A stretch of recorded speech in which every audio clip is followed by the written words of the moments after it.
Around 65 AD, a 60-something man sat in a villa outside Rome, knowing Nero would soon order him to open his veins. And the very first thing he chose to write about, in what became one of history's greatest letter collections, wasn't death, wasn't tyranny, wasn't legacy. It was your calendar. His name was Lucius Annaeus Seneca. He'd been Nero's tutor, then his speechwriter, then his reluctant minister, and finally his liability. By 62 AD, he'd tried to retire. Nero refused, so Seneca pulled back anyway, withdrew from court, and started writing letters to a younger friend named Lucilius Jr., the procurator of Sicily. Those letters became the Epistolae Moralis ad Lucilium. 124 of them survive. And letter 1, the doorway into the whole collection, opens with a single command: Ita fac me Lucili. So do, my Lucilius. Do what? Vindicat te tibi. Claim yourself for yourself. Then comes the line that should stop you cold. Seneca tells Lucilius that all things, Lucilius, are not ours, but time alone is ours. Everything else, your money, your house, your reputation, can be taken, returned, replaced. Time cannot. And yet, he says, we hand it out like it costs nothing. Here's the part that makes this letter strange. A man weeks from a state-ordered suicide, with every reason to write about courage or the gods or the soul, instead spends his opening salvo on the quiet hemorrhage of hours. Why? Because Seneca had watched it happen to himself. He'd spent decades inside the imperial machine, drafting Nero's speech after Nero murdered his own mother Agrippina in 59 AD. He knew what it felt like to look up and realize whole years had been spent serving someone else's appetite. He wasn't lecturing Lucilius from above. He was warning him from inside the wreckage. And his diagnosis is sharper than anything you'll read in a modern productivity book. He breaks the loss of time into 3 categories. Some time, he says, is torn away from us, some is quietly stolen, and some simply leaks, because we never held it in the first place. Read that again. Torn, stolen, leaked. Most of your life is going out through that third door, and you've never even seen it. Then he tightens the screw. The most shameful loss, he writes, is the one that happens through your own negligence. Not the emergencies, not the interruptions, the hours you yourself open the gate for. If this is already rearranging something in your head, subscribe, because the rest of these letters get more surgical, not less. Now here's the twist most people miss when they quote this passage. Seneca isn't telling Lucilius to be busier. He's telling him the opposite. In Latin, he writes that while we are postponing, life speeds by. Dum defertur, vita transcurrit. The enemy isn't laziness, the enemy is postponement. The quiet promise that the real living starts next month, next post, next title, next house. Think about how that lands on you. When was the last time you said you'd start something serious once things calm down? Seneca would tell you things never calm down. That's the trick. That's how the decades go.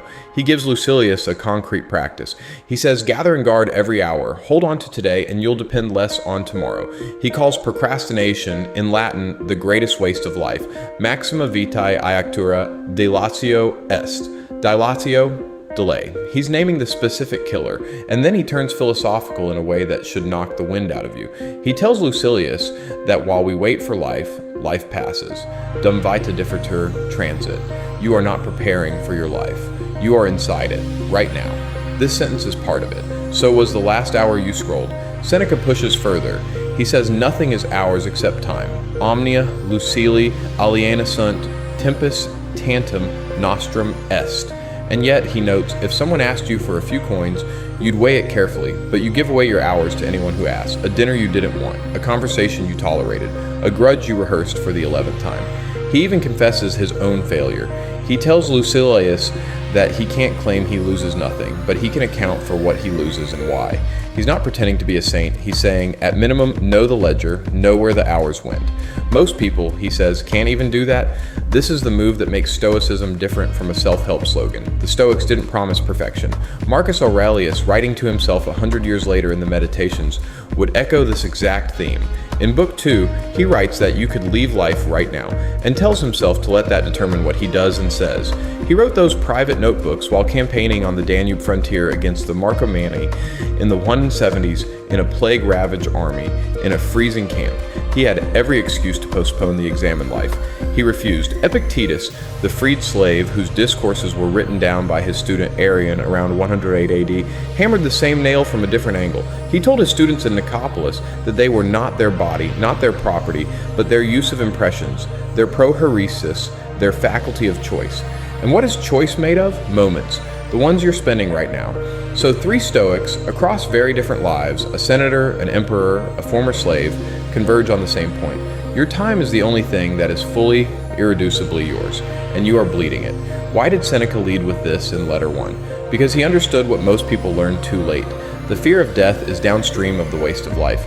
He writes elsewhere in his essay on the shortness of life, that it is not that we have a short time to live, but that we waste much of it. Non exigum temporis habemus, sed multum perdidimus. The lifespan is enough. The use of it is the problem. And that essay, written years earlier to his father-in-law Paulinus, who managed Rome's grain supply, accuses a specific kind of man, the man who is busy with everyone else's business, the man who is, in Seneca's word, occupatus, occupied, owned by his calendar. Seneca says, such a man, no matter how high his rank, is essentially nothing. His life has happened to other people. Does that sting? Good. It's supposed to.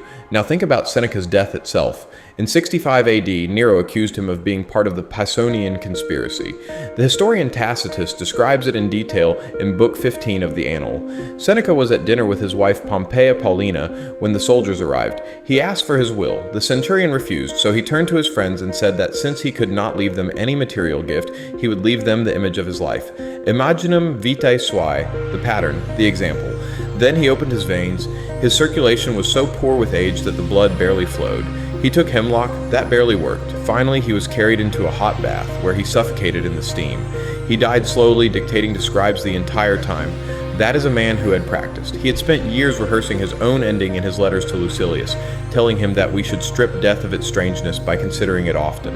Mediter mortem, rehearse death. Not because death is the point, but because remembering it sharpens what you do with the time before it. This is the loop closing.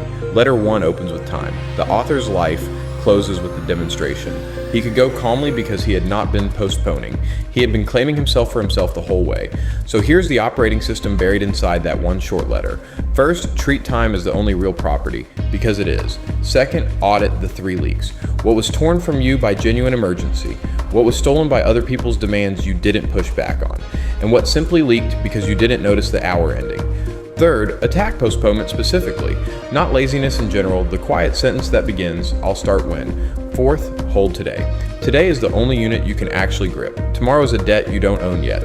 And there is one more line from that opening letter that almost no one quotes, but that I think is the heart of it. Seneca tells Lucilius that while life is in the future, it is in flight. Dum vita differtur transit. The life you keep saving for later is the one running out the door right now. When you feel that familiar pull, the urge to push the real thing one more week, ask yourself what Seneca asked Lucilius. Whose hands are your hours falling into, and are those hands going to give them back? He wrote that letter knowing he didn't have many of his own hours left. He spent one of them on you. If that one hit like and subscribe, and the next letter will be waiting.